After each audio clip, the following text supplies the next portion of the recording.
Started here, but maybe stand. So, Let me move my bag out of the way so that I don't trip anybody on their way up. oh, that's a good point. And you're going to sit? I'm going to stand too. Lucy, you're going to stand? I'll sit. Okay, so I'll bring the mic You know over what? to you. Oh, that'd be great if the mic comes all the way over here. Oh. All right, I guess we'll get started. Thank you everybody for coming. I'm Charity Nevy. I'm the host of All Things Considered on Michigan Radio here in Ann Arbor, and I'm also the author of the new children's book, Our Walk in the Woods. Thank you so much for attending the 5th Annual Ann Arbor Book Festival. Now, books for this event, some of the books that the panelists will be talking about today will be on sale at the vestibule area. And I do want you to know that book purchases at the festival throughout the weekend do support the festival in future years. So you can also donate to the festival. There are boxes set up around as well.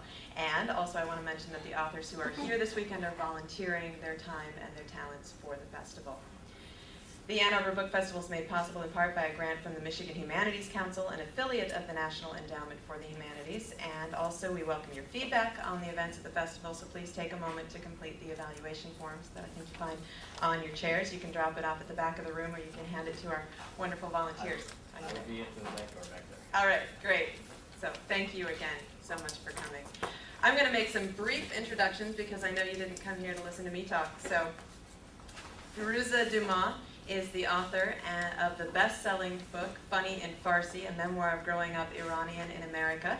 She has also just released the follow-up, Laughing Without an Accent, Adventures of an Iranian American at Home and Abroad. You've also probably heard her on NPR if you do listen to Michigan radio. Judith DeWaskin teaches literature and creative writing at Community High School here in Ann Arbor. She is an often decorated teacher, winning the Presidential Scholars Distinguished Teacher Award, a Krista McAuliffe nomination, and Michigan's Creating Writing Teacher of the Year Award. Wow. Sue Barber is presently director, and she's at the end of the table there, director of marketing for Bedco in Detroit. She's also a freelance writer and the author of Hysterectomy Woman to Woman. And she and I share a resume item because she used to work at WUOM before it was part of Michigan Radio, but same station, except we have moved to nicer studios. Oh, really? Oh, thank goodness. Good. Yeah. It's nice to know. It is good. And this is Danny Simmons. He's an author, a poet, a painter, and a gallery owner. His latest book is 85. It's a graphic novel. He's also, is it 84? 85. 85, okay. For some reason it just, he's also the author of 3 Days as the Crow Flies, and I Dreamed My People Were Calling, but I couldn't find my way home. And Danny and Firuza both have panels later on today. I think you're both at 2 o'clock? I don't have a panel. I'm doing Okay. the 2 o'clock hussy stage. All right. That doesn't draw people. I love And I'm going to let each of the panelists talk about their selections for today, and then after they all get done, you'll have an opportunity to ask questions. So we'll start with Firuza Dumas. I'll bring it up. Thank you, Charity. Thank you for coming today. Well, when I was asked this question, I thought of the 3 books, but before I tell you what they are, I want to give you a little bit of background about my life. I'm from Abadan, Iran, which is in the south of Iran. It's a desert, and the only reason people live there is because there's oil underneath the desert. And so anybody who lives there has something to do with the oil industry. And my father was an engineer with the National Iranian Oil Company. So it's not like a happening place, and it was a small town. And I come from a family. Now, authors usually say they come from a family where there's books everywhere. We had no books whatsoever in our house. The only books we had were my father's engineering textbooks. And I had this aunt, who unfortunately my uncle and her divorced, but she was my aunt for a period, and she was the one who gave me the only books I ever owned. And she now owns a bookstore in Tehran, Iran. And she was always the most sophisticated person I had ever met in my life. My family's very... well, we're from Hicksville, so however you want to stereotype it. But she was somebody who wore European fashion. She used to eat artichokes, and she read books, which for us was very odd. And it's not a surprise that the marriage didn't last, because she was way too good for my family.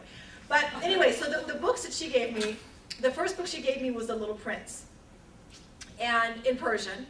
And I remember reading that book and thinking it was one story, and then reading it years later and reading a whole other layer into it.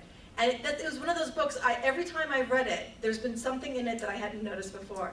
The other book for me was Aesop's Fables. Aesop's Fables were very big in Iran. And I feel like it was a religion I grew up with. And it was all about right and wrong and these morality tales. And they were just so simple, and the message was so powerful. And when I came to America, I was really surprised and comforted to find out that kids here also had read Aesop's Fables. And that to me it was about the universal laws of living. And the third book was The Tales of Mullah Nasreddin, which I'm sure none of you have heard of. Mullah Nasreddin is probably the biggest figure in the Middle East. He's like a 13th century Sufi. But he has stories that are very, very funny. And every country in the Middle East claims that he is from their country. So, it's like trying to figure out the origins of stuffed grape leaves. Don't even go there. And although I think he was Turkish. Mullah Nasreddin, it's M-U-L-L-A-H. And then Nasreddin is spelled in different ways, but it's usually like N-A-S-R-U-D-D-I-N. And his stories are very, very funny, very short, and also have a morality. And what's interesting about him, he's sort of like the simple idiot where he will say what everyone else is afraid of saying. And when you read history into it, you see why he was so popular, because in his tales, oftentimes, he is standing up to the ruler, he's standing up to the rich people, and he was doing things that others couldn't do, and yet he does it in this disarmingly simple and funny way. So he's a folk hero in the Middle East. And I loved his stories because they were funny, and the thing that I loved about Mullah Nasreddin, and I still do, is that adults love his stories and kids love his stories. And what I learned from that is that a good story is a good story. And sometimes people, talk about children's books. I love reading children's books. I mean, wow, like I said, a good story is a good story. Now, when I came to America, the first thing that I discovered, thanks to my second grade teacher, Mrs. Sandberg, was the public library. I never even knew what a library was in my life. In fact, the first time I went to a library, I took my coin purse with me so I could pay for the books. And when I discovered the Whittier Public Library, I moved beyond those 3 books that I had read over and over again. And I used to go, they used to let us check out 8 books at a time, which I thought was horrible. Why 8? 8 is nothing. But I used to go because I didn't know American books, so I would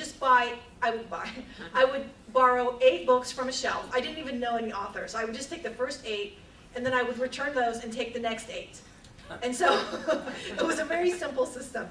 But I got something out of every book. So, books continue to change my life. And now, as an author, I feel like what I'm trying to do is to change the way people think by writing the stories that I write about a group that is so often seen in this country as the enemy. So I've gone from somebody whose mind was open to somebody who's trying to open minds. So, thank you.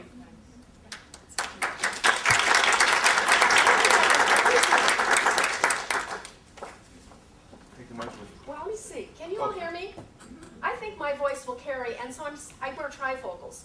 And I'm a teacher, and I make my students write papers, so I had to write one for you.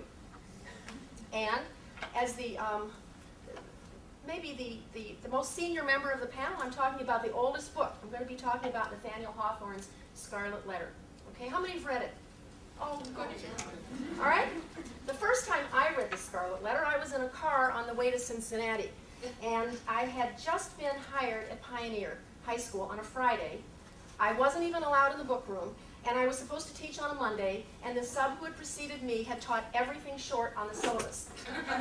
So that left me to teach the Scarlet Letter, which I had never read.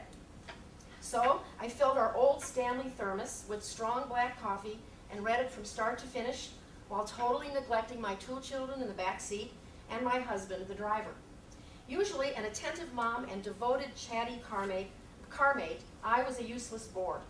With book in hand, I waded through the gray gloom that permeated the foundation of this country, the fierce, harsh take on what was considered adultery and its proper punishment, and the incredibly overwrought language of Nathaniel Hawthorne. But when I got to the honest dialogue between Hester and Chillingworth, right after he's seen her on the pillory holding somebody else's babe in arms, and he apologizes in prison for committing the first